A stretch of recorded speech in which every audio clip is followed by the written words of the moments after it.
Imagine turning on your electric vehicle or firing up your laptop, and suddenly, nothing. Not a blackout, but a complete structural shutdown of the world's most advanced industries. This isn't science fiction. It's the very real threat lurking in the trade war between the US and China, all because of 17 obscure elements you've probably never heard of. Rare earths. China recently reminded the world of its power, and the fundamental question remains: why will China never truly give up its rare earth dominance? These elements, like neodymium and dysprosium, are the secret sauce of the 21st century. They're what make magnets in your iPhone speakers tiny and powerful. They're in the guidance systems of every US Tomahawk missile. They're the essential engine component in a Tesla. Without them, the modern world, from green energy to national defense, grinds to a halt. The real power isn't their geological rareness, but the processing needed to use them. How did China gain this stranglehold? It's a story of decades of strategic vision, a massive cost advantage, and a willingness to ignore environmental impact. While the US and other countries outsourced production, China built the entire supply chain. Today, the world's bottleneck is the dirty, complex process of refining the raw ore. China controls roughly 90% of global rare earth processing. The US, for instance, ships its own mined ore overseas to China just to be processed. This isn't a trade relationship, it's a structural vulnerability. China's leverage isn't about the money. Rare earth exports are economically marginal compared to their overall trade. This is a political weapon of statecraft.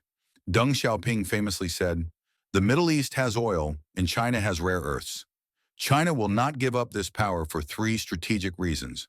First, negotiation leverage. It's the ultimate trump card in any trade dispute, forcing concessions on tariffs or technology bans. Second, the high-tech arms race. By restricting heavy rare earths, like those in advanced fighter jets, China aims to slow the military and technological advancement of its main rival. Third, protecting their own future. As global demand for EVs and green energy skyrockets, China needs these materials for its own massive domestic industries. It's an act of economic self-preservation in a supply-constrained world. Let's look at the tangible threat, starting with national security. A full ban on heavy rare earths would cripple the production of advanced military systems. The US military is the single largest consumer of these materials. Every guidance system, every radar, every laser rangefinder relies on a steady, secure supply of these metals. A shortage means immediate contract delays for crucial weapons, billions in emergency spending, and a strategic vulnerability that adversaries can exploit.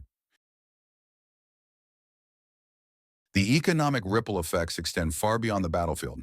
Take the green energy transition. The shift to electric vehicles and wind power requires massive amounts of rare earth magnets.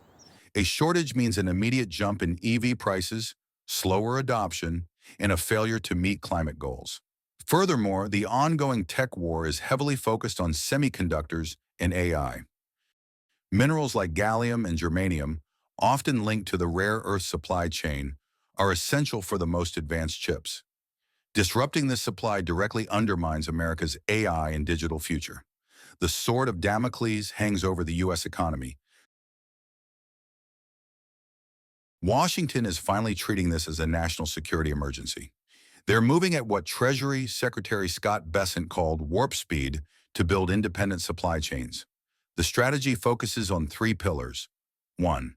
Domestic revival, pouring funds into U.S. companies to restart mining and crucially processing capacity. 2.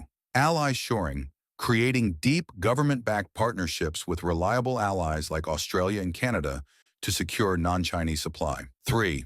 Recycling and urban mining, investing in new technology to recover rare earths from e-waste and old EV batteries. But here's the stark reality.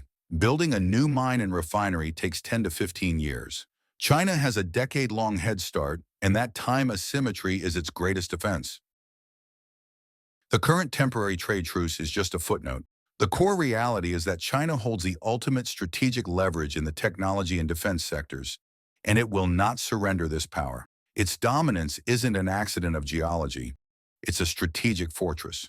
For the United States, the race isn't just to find new deposits, it's a marathon to rebuild an entire complex industrial supply chain that was outsourced years ago. Until that chain is fully independent, China will continue to have the power to put a very strategic, very public brake on America's economy, its green transition, and its military supremacy.